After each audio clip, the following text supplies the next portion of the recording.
Falling Walls Circle, Challenges and Foresight.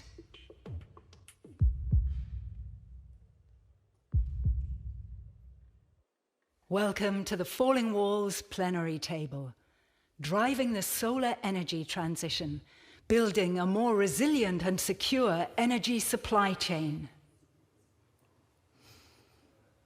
Hello everyone and welcome back to the lecture hall for this afternoon's plenary tables here at Radialsystem 5. My name is Jennifer Porto and I'm with New York University Berlin, and our session today, as you just heard, is called Driving the Solar Energy Transition, Building a More Resilient and Secure Energy Supply Chain. The urgency to tackle the climate crisis and achieve sustainable growth is adding to the momentum of the global energy transformation. Solar photovoltaics, also known as PV, undoubtedly have the potential to overcome the energy trilemma of energy security, affordability, and sustainability.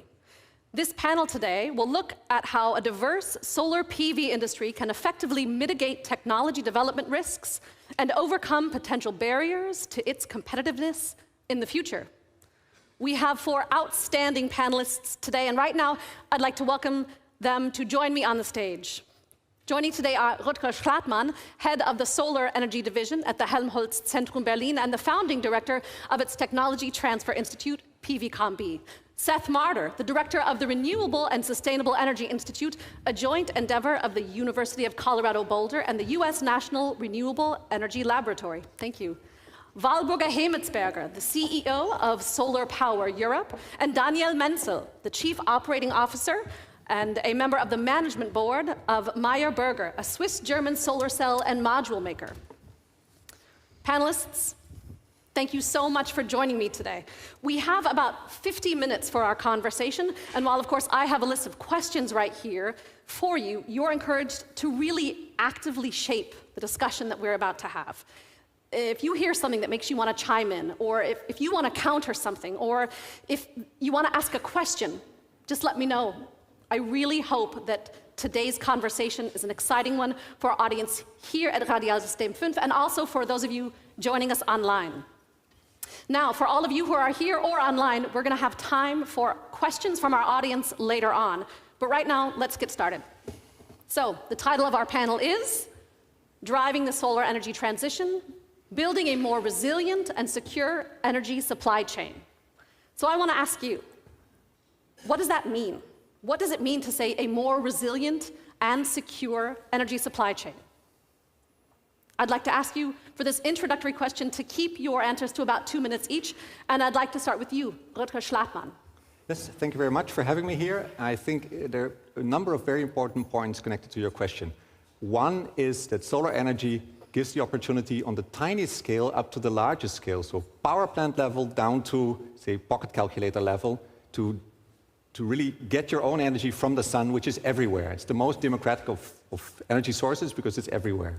Then, from the science point of view, there's an enormous potential still to improve the performance of solar even beyond the point where it's now, which means that we cannot only make energy everywhere, but we can also make fuels, we can make new materials, all in one go at any place on Earth. And this means that any place on Earth will, in that sense, have a very secure energy and also reliable and also sustainable energy supply. So I have more to say, but this is within the 2 minutes, I think. Thank you so much, Rutger Schlatmann. Seth Marder, for you now, what do we mean when we say more resilient and secure?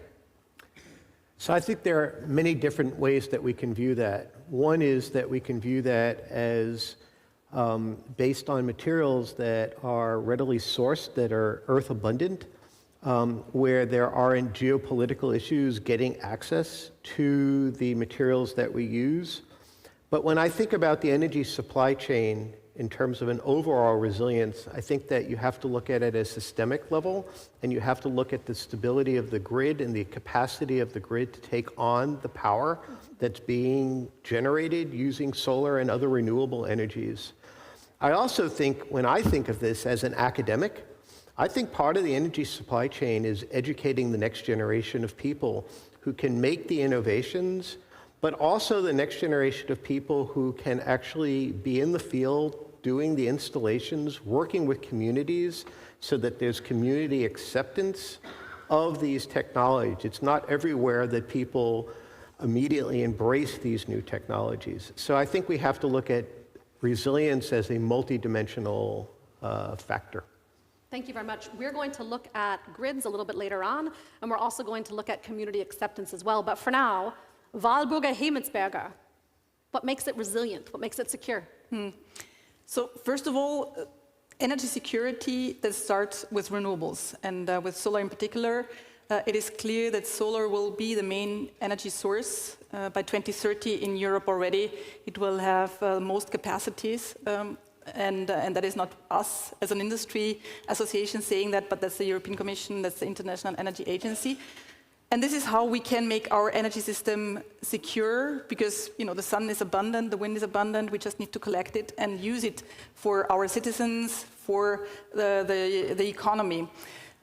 But what we also need to make sure is that the system is resilient, meaning that at all points in time we will have the opportunity to deploy solar faster, and that has to do with supply chains. So we need to make sure that we're not dependent on supply chains. We've seen with the Ukraine war that at every point in time, geopolitical tensions are rising. There could be interruptions in supply chains. So we need to make sure that we diversify supply chains. We need to make sure that we have international partners, but we also need to make sure for Europe that we will have supply chains producing the products that we need for our energy transition, again, solar modules, cells, ingots, wafers. I'm not going into all the technical details, but to really produce that in Europe again. Europe has a goal, 30 gigawatt of production by 2030. And we're very hard working on getting that done, but at the same time going faster in deploying solar, because this is the only way to make sure that we are tackling climate change and that we still are within reach of the 1.5 degrees Celsius. So we need to go very fast, faster than we do today, but at the same time have resilient supply chains, produce in Europe again, and have international partners we can trust. Thanks so much. We're going to talk a little bit about producing in Europe again. And that will probably come a lot from you, from Meyer. But before we get to that, I want to ask you, what makes it resilient? What makes it secure? Thank you for everything what I heard so far. I mean, you made already the introduction, and of course for us as a producer, it's very important also to talk about resilient supply chain. I would like to add a little bit my comments on what Walburga said. I mean, we have the goal of 30 gigawatt by 2030. I think today we have 2% from that, from Europe. And so there is a lot what we have to do. I know from the past, we know that we were able to do that. I mean, the solar energy, the industry, it was eventually here. If you're looking in technologies, it all came from Europe. If you're talking about PERC, if you're talking about TOPCon, all of the energy were invented here. But we gave it to China, and now we import for money, which basically is European money, all of the products from China, and I don't think this is very resilient. And as you mentioned also, I mean, like, we talk a lot about political situations. We don't know what is happening with China, with Taiwan. We don't know what has happened with Middle East. We know that the US situation with the IRA, with the Reflection Act, we know there are many, many things which are driving and changing the situation. And Europe is right now in a situation that we are falling a little bit behind. That's right. I want to look now, we're talking about Europe today. And now I would like to come back to you, Rutger Schlatmann. Last year, the EU formulated a solar strategy that identified remaining barriers and challenges in the solar energy sector, and then outlined initiatives to overcome them and accelerate the deployment of solar technologies. My question for you, we want to look at how some of those barriers and challenges that might still be around and how we overcome these hurdles to fully unleash the potential of solar PV. From your perspective, as the head of the solar energy division at the Helmholtz-Zentrum Berlin, what does Europe need to do to reshore this strategically important technology? We talked before about 3 interlinked aspects, and I want to see if you can elaborate a bit on those. Climate change mitigation, security of supply, and business opportunities. Please. Well, I think Europe has for the first time formulated a solar strategy, which was very good news. So for the first time, not oil, nuclear or whatever was on the strategy, but actually solar. Because worldwide it is recognized that due to enormous technical developments at companies, at research institutions, by now the price has come down. Maybe not everybody knows, if you haven't looked at it in the final years, Solar-generated electricity is by far the lowest cost electricity option that you have. Cheaper than oil, cheaper than gas, cheaper than anything, which is good. Of course, the sun doesn't always shine, so you have to think about storage as well. Now, coming back to your question, what is not done yet is to really put your money where your mouth is, to put it very clear and crude. This is, if you want to make sure that you reassure, this is an industry political statement.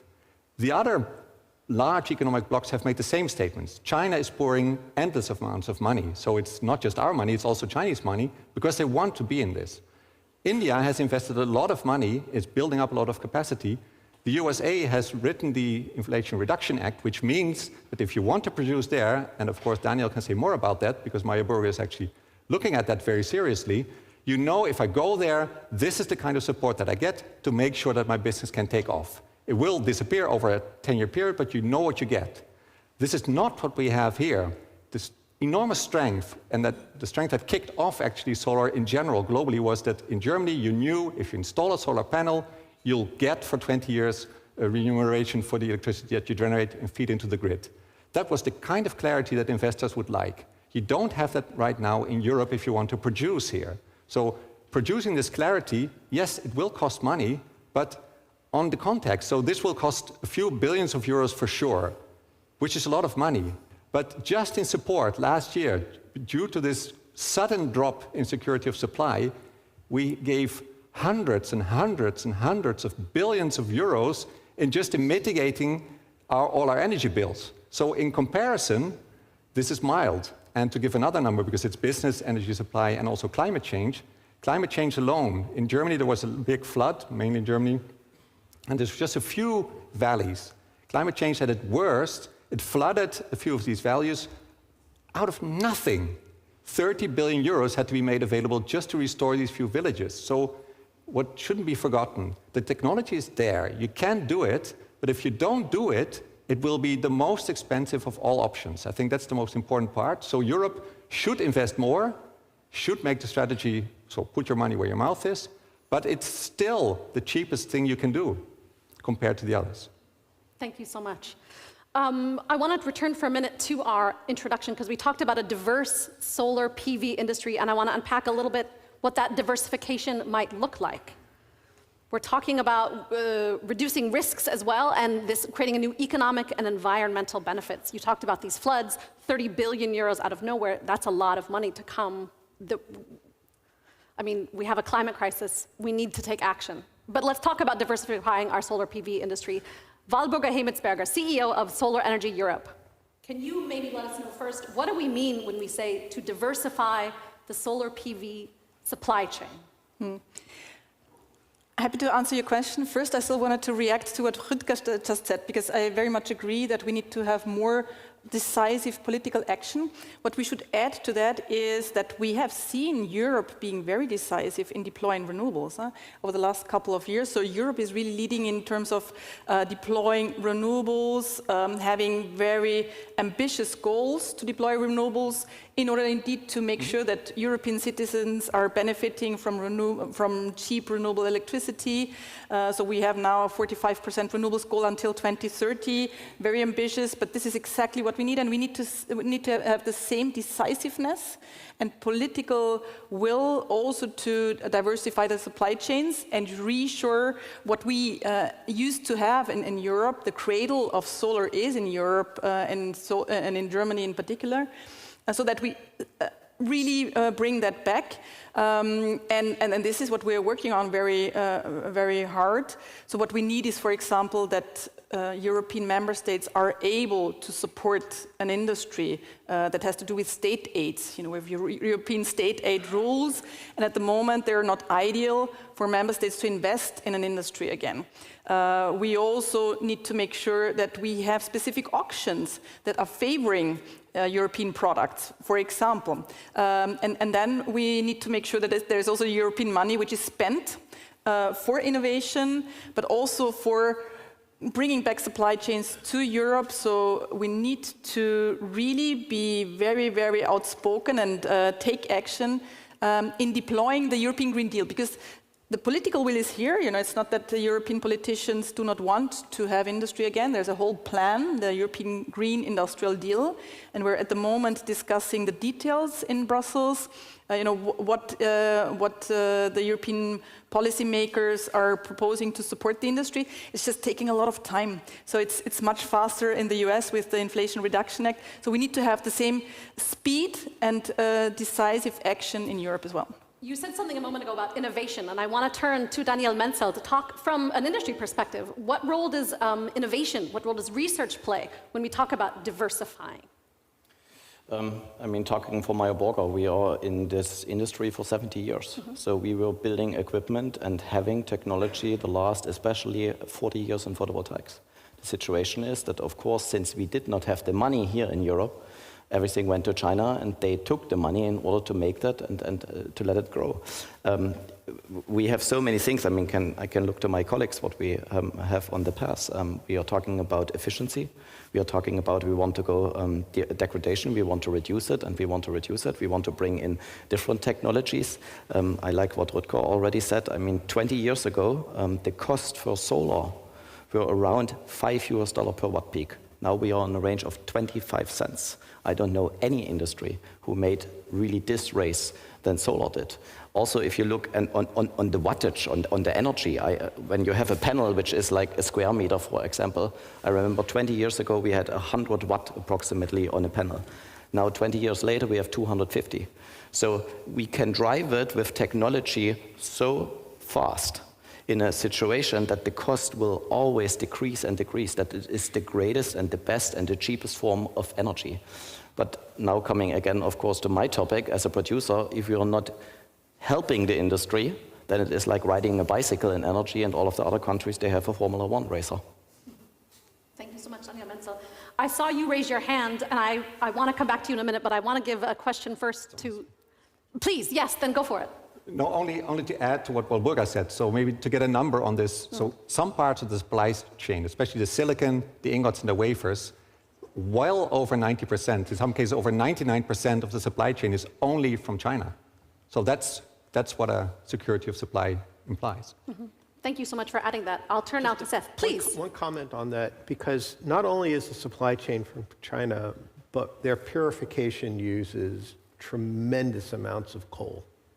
And I think that this is another issue that we need to be rethinking in terms of the supply chain, and that is the energy payback time, and how do we produce the materials, and how do we produce the materials in the cleanest way possible with the lowest carbon footprint. That's a great point. I want to speak with you a little bit more about materials. So September of last year, the NREL published a paper in Nature magazine about the construction of a perovskite solar cell with the dual benefits of being both highly efficient and highly stable. And now when we talk about diversification in the solar energy sector, what does this mean when it comes to perovskite? So looking at alternative and complementary approaches to solar energy that can increase the efficiency of panels beyond silicon. So there are a variety of what are called thin film technologies. Silicon, it's a wonderful material, but it doesn't absorb light that easily, and so you have to make it reasonably thick. There are other materials that absorb light much more efficiently, including this class of materials called perovskites. And one of the things that people are thinking about is, can we take an existing silicon solar cell and boost its efficiency by maybe 10%? Which is, when I say 10%, I mean 10 actual percent, not relative to the percent. So it would be a 50% increase roughly in what the silicon cells do, with virtually no increase in the weight of the material. And so when you look at the overall economics of installation and transport, these things could take the existing technology and make them more efficient. And so I think that there's a lot of interest in our being able to do that. I think that the issue of stability is critical. There have been substantial advances made, but there is still a way to go. And I think that this is areas where investment is needed, and collaborations such as the ones that we've been talking about in the last day, which are multinational collaborations moving the science forward, is going to be very important to de-risk that technology and to give the manufacturers the confidence that they could put this on a roof for 20 years and it will last. There's stability and stability. Lab stability is one thing, outdoor stability is another thing. And I think that in this area, really improving that stability is going to be the focus for the next several years.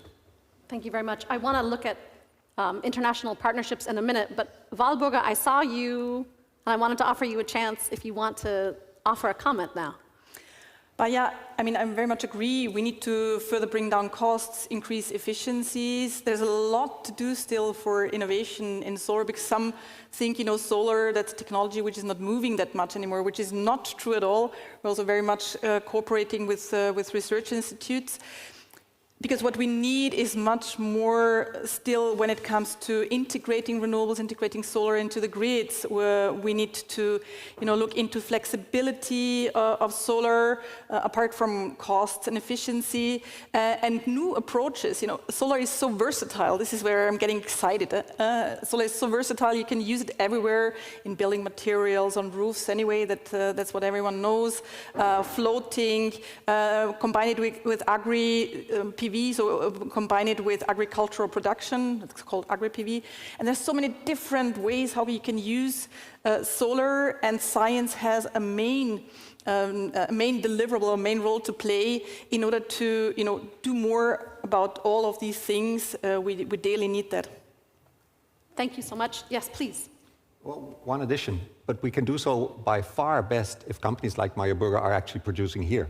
Because at some point, to innovate is really to innovate at scale. So we can do things in the lab, which is nice, but in the end, if they don't produce it together, or at least with our support, in the end they know how to do that, but to innovate at scale is really a missing point in Europe, and it will weaken not just, obviously, our production, but also our research if we can't couple to the people who actually do, because we can go in any direction as scientists. We're curious, we go this or this or this direction, but we need some guidance, because it's not like it doesn't exist yet. Solar is there, we know the huge potential. We need also the guidance from the people who actually produce to see what are their needs in terms of sustainability, in terms of cost, in terms of performance, in terms of materials, in terms of sourcing of materials. So that's what we need a healthy industry producing in Europe for, and preferably, of course, European companies. I have a question for you, and I think it's this, but please respond, and if I need to ask my question, I will, but go ahead. Thank you. I like that comment, but I think it is important also to understand for the audience, we are not talking about technologies, and here's this technology, and there's the next technology. We are doing this step by step. There's always an increase in efficiency, in, let's say, reducing degradation and so on. I can only say, like for the industry, we can accomplish 1% every year to increase efficiency on that one. So we do not have to wait for perovskite, which comes, I don't know, in 27 or in 28 or in 26 if we are fast, to have to jump to 30, for example. We have the existing technology and we can develop them already to 27, 28, 29. And this is important, that we need to have the research, the development, the technology, but also the industry players here. Otherwise, we will not be able to accomplish this. And then we see that China, of course, invests a lot of money right now also in technology, and then we will not win that race. Thank you. Okay, so you mentioned Meyerberger. I'll stick with you for a minute. You mentioned Meyerberger being around for 70 years.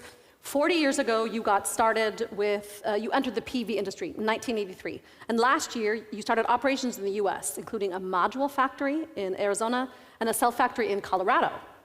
And I think that you oversee the US operations for Meyerberger, and you're responsible actually for the company's move to the US. Now, what advantages do those kind of, you were talking about international collaborations on the science, but what kind, on the science end, but what kind of advantages do international cooperations like this one mean for the solar energy industry? I mean, we had the point already. Meyer focused, of course, all the time on Europe, and we still do, okay? We don't want to take away this market. We don't want to leave, but of course, we also have to look in other directions.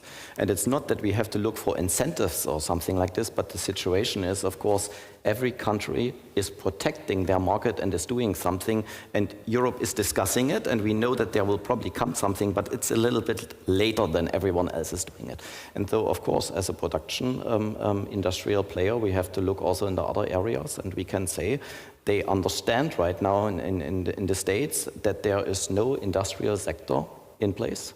And so, of course, they invest something into the market, which is only a tax credit, for example, for the first years to come, that later on they have the energy there. And I mean, like the IRA was announced 1.5 years ago, and 1.5 years later, we have already projects announced of approximately 85 gigawatt. We know that this is probably not all real and so on, but there will be a lot of industrial players and also international players being focused to set up production with all the advantages which we raised here on the table. And we have to fight for that we can accomplish this in Europe as well. Thank you very much, Daniel Menzel. Just please. one quick comment. You know, people talk about the cost of investing in this technology. I think they really need to think hard about the cost of not investing in this technology. Okay, the challenges that we're facing in terms of climate change are not something. People talked about it as it's something that's going to be an explosion that will occur, and it's exploding now, and we're seeing it up close and personal. And every day that we procrastinate and dither is a day that the challenge becomes more great. And so you say, well, $30 billion is a lot of money to invest, but $30 billion is a lot of money to go and rebuild a village, and it's only a couple of villages. So the challenges that we're facing are so huge that when you think about the magnitude of the investment that's required, it's very large, but when you face the alternative, it's not that large in comparison to not doing the investment. Thank you. I lived in Leipzig for many years, and in the train station there, when I lived there, this is a little off topic, but trust me on this one, there was an amazing sign that says, in English, translated, lawyers are expensive. Not having a lawyer is more expensive, and I feel that really applies. Yes, action in terms of the Energiewende is expensive, but not taking action is even more expensive. Thanks for letting me say that. Yes, please. No, I want to add to Daniel's point before. So to get the support you need to produce here, where there's sufficient numbers of investors, groups of investors, companies who actually want to produce in Europe, but they need a clear set of rules. And it wouldn't be the first time, like the IRA has offered in the US, but it wouldn't be the first time that we do a kind of thing like that, even in recent years, because for battery, we did exactly the same.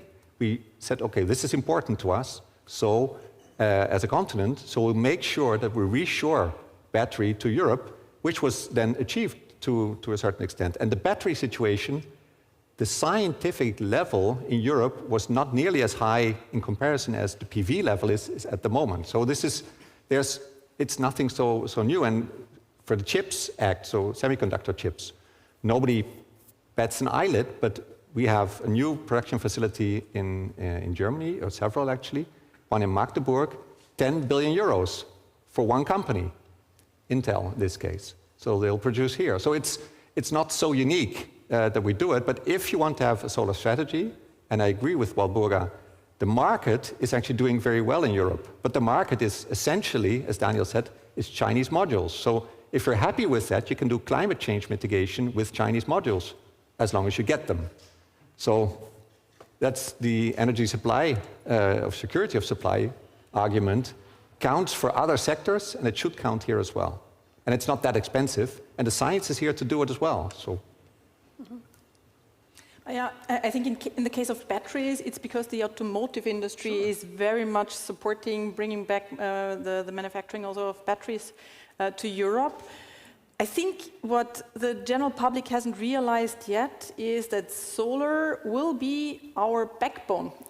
So, as I mentioned in the beginning, solar will drive the energy in the future, together with wind, but it's just so much faster to deploy solar, and it's so much more versatile. So everyone agrees that this will be the backbone of our energy system.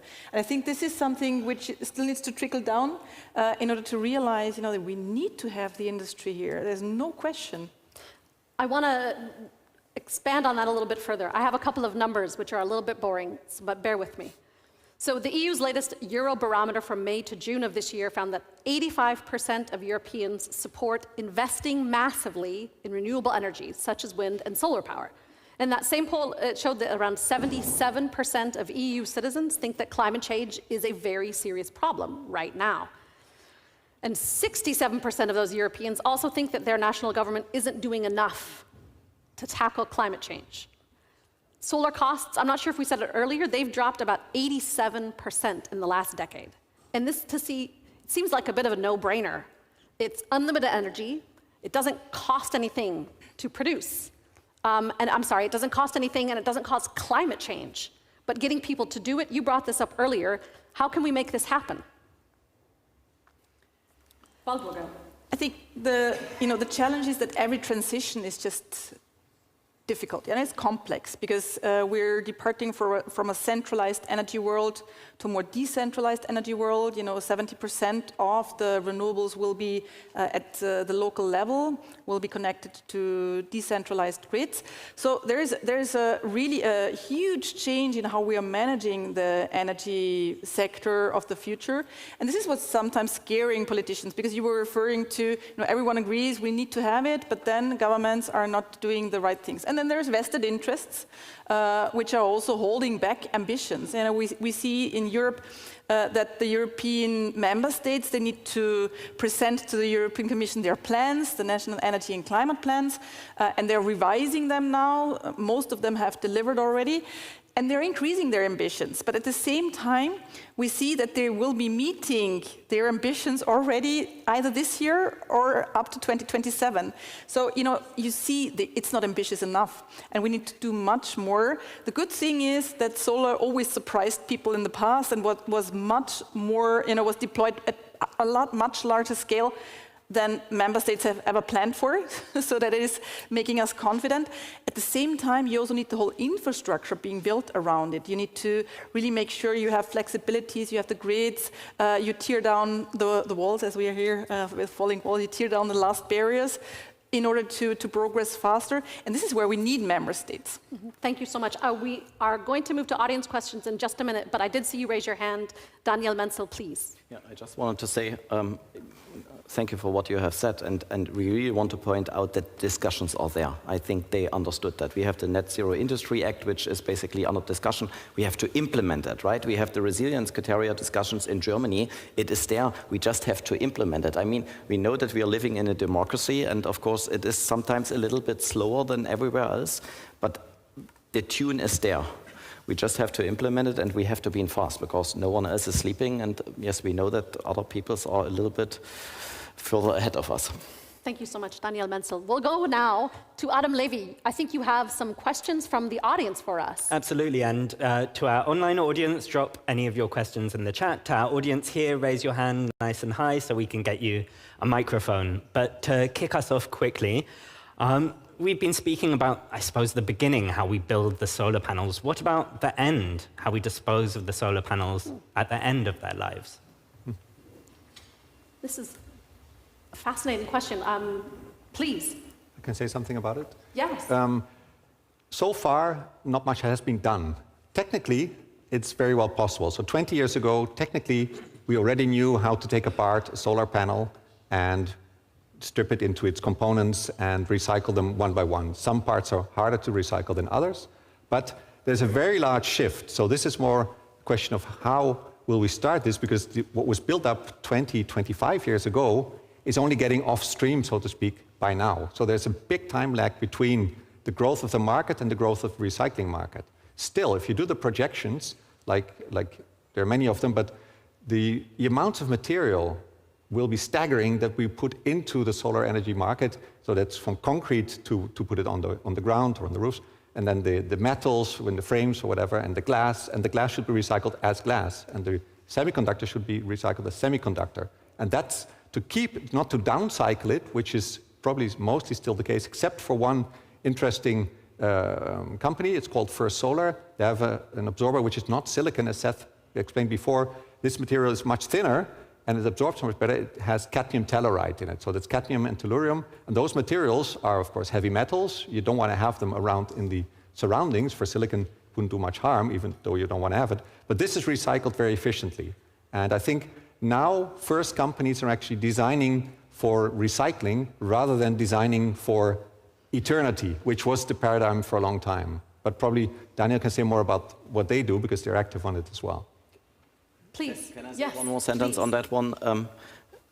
Yes, and we see that also the recycling process is going to start now. But what is much more important for me is a solar product is not a solar product. We have a lot of products coming from China. They all have lead in it. They have tons amount of silver in it. Nobody cares. We look only for the price right now, who gets it cheaper, who gets it cheaper, who gets it cheaper. So there is also about sustainability. And I don't want to get here this bashing about child labor or Uiguren, polysilicon or whatever. But if we are looking for sustainable supply chain, then we have to look also for the parts which we're building in a module. And we, for Meyer Burger, we really focus on that one. We need to have also children in the next 30 years and in the next 50 years to live here on that planet. And so therefore we have to focus on that one as well. Thank you very much. I believe we have an audience question from just over here. Very interesting discussion.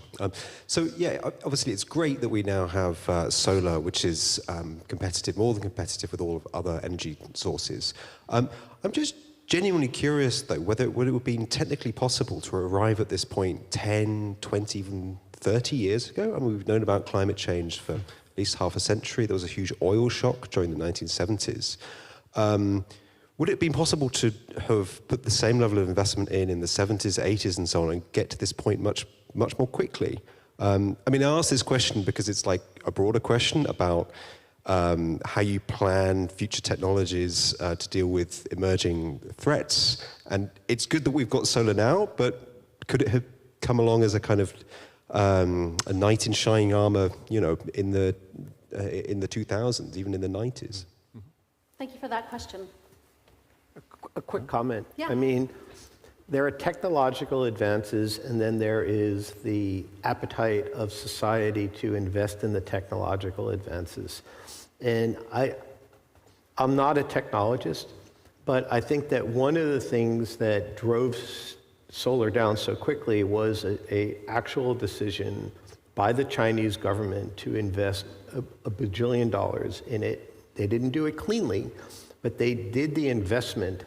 And I think that if we take the decision to do the investment, that technologies can be accelerated. Now, whether we can project back as to what might have happened, I don't know. But I do know that projecting forward, that I think there are certain things that just take time, but there are certain things where adequate investment can really, really, really accelerate that process. And I think that this is a technology class where that's likely to be the case. Before we move on to the next audience question, I have a couple of panelists that I know. Please, Rutger, just Schlatmann. a quick addition to that.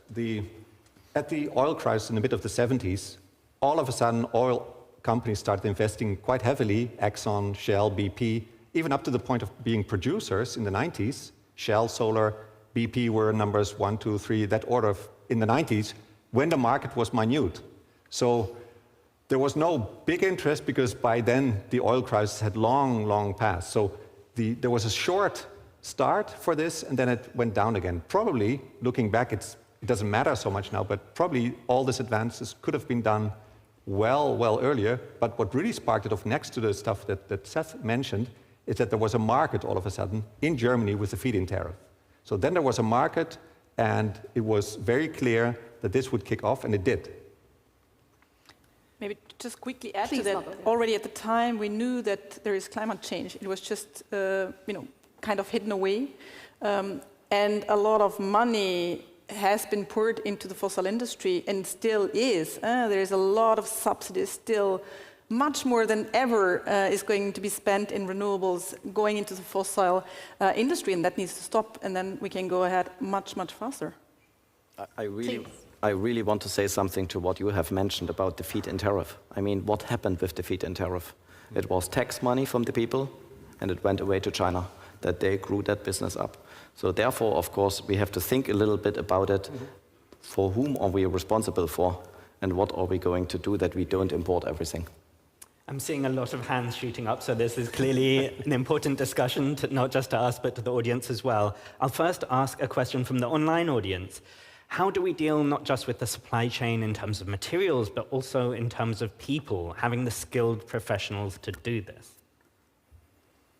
Please, Walburga.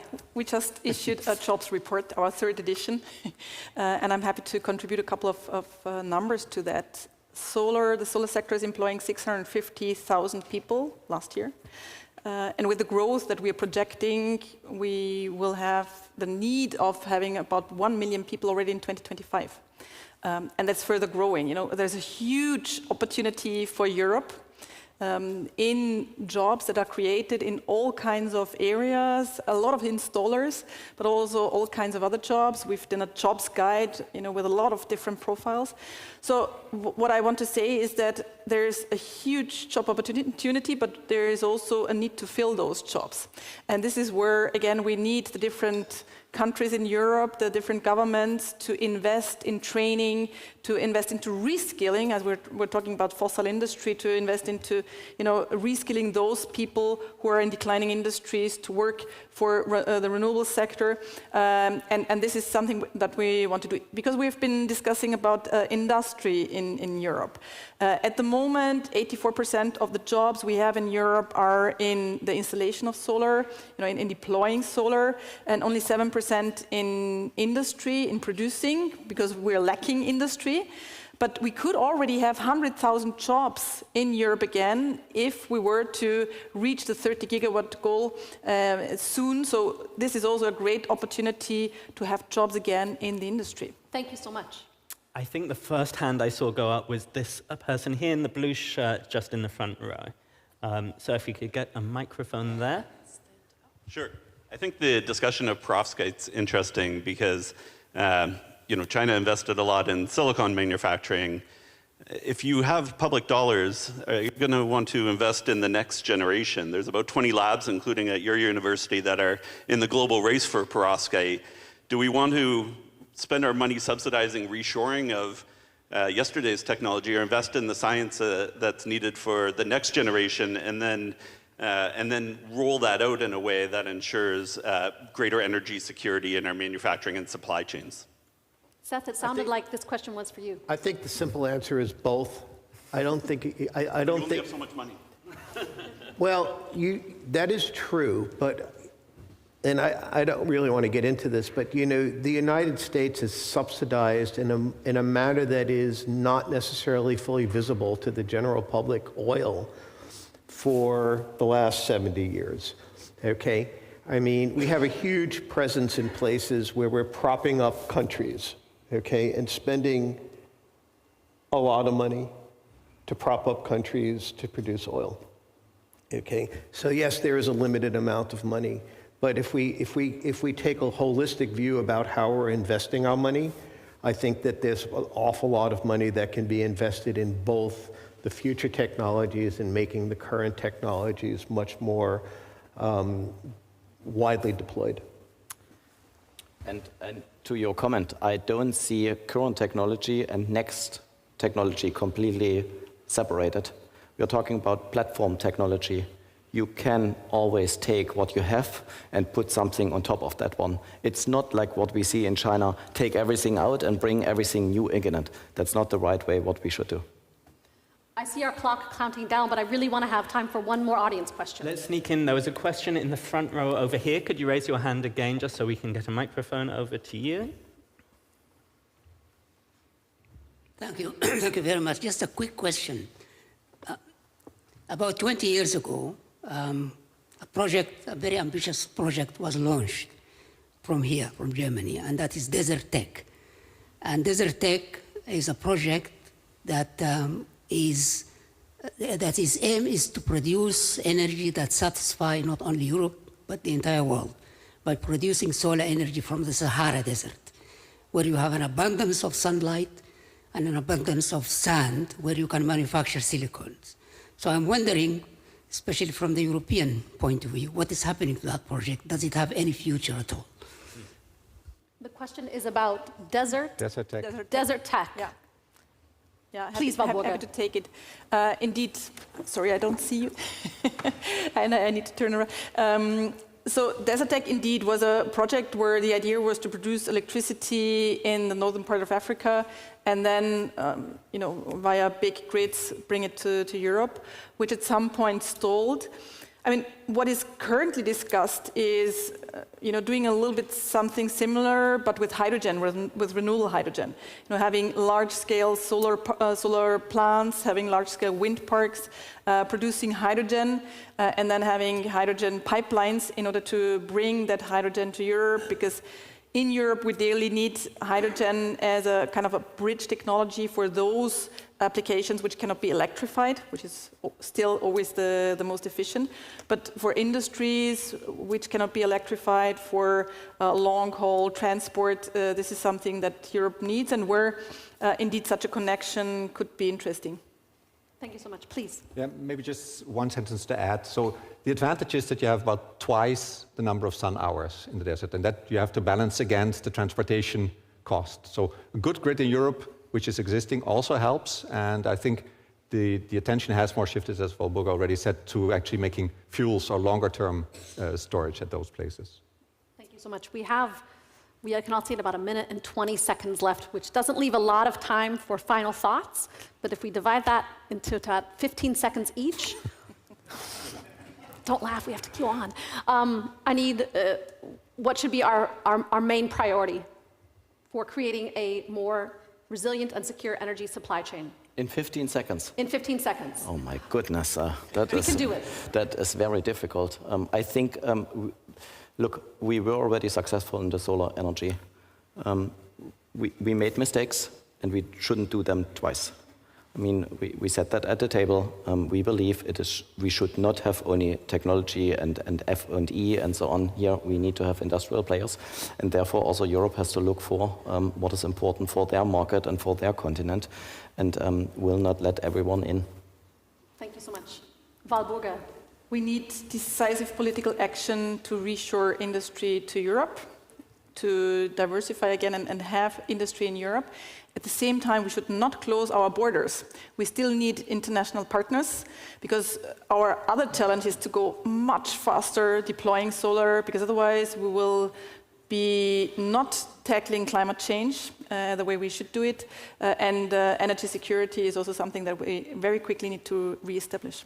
Thank you so much. Seth, Marder, please. I think one thing we have to realize, and COVID taught us this, is that people make decisions that are not necessarily rational, okay? And we have a large population who makes non-rational decisions, but we have to get these people on board. So I think we have to look at the human aspects of how do we get people to accept new technologies and get past certain ways of thinking. And I think that some of us are probably not necessarily those people, but we have to engage those people in the effort. Thank you so much. For our final word, Rutger, Schlatmann. Yes, thank you very much. So 15 seconds is not much, but I think there's been an excellent proposal. So I agree with Dania and Walburga. So we should reshore, and we should have our own, at least partially, ability to create the solar panels that we need and all of the value chain. And one way to do this, which was very recent, so to compromise a little bit between, if you want to install as much as you can install as much as you can with Chinese modules, but you want to protect because you want to have your own business and need some kind of protections like the others have it. One way to do it is to have public tenderings for at least a part, where you say, well, it's like a local content in the end. So you say, well, for the public tenders that we do all the time for stuff, including installations, you just make a competition where the local content will get a large bonus fraction. So I don't get it in 15 seconds, but you can have a very good protection of a newly built-up production sector, like the company Meyer or others. They still have to compete within that sector, but it would open up a larger sector where you cannot be dumped again. So now, the Chinese dominance is so big that if they just have import a little bit more, then in Rotterdam, in the harbor, there's 80 gigawatt just lying around, which will just kill all the prices and all business projects for Europe. So you can protect the market without having very large protectionism. And there's an excellent proposal which was done by the sector, by the companies recently. I think that's one way to do it, and then we can do both. So install at speed and be be more independent from others. Install at speed, be more independent from others. We're over time. That's the voice of God saying thank you to my panelists, Seth, Marder, Rutger, Schlatmann, Walburga, Hemetsberger, Menzel.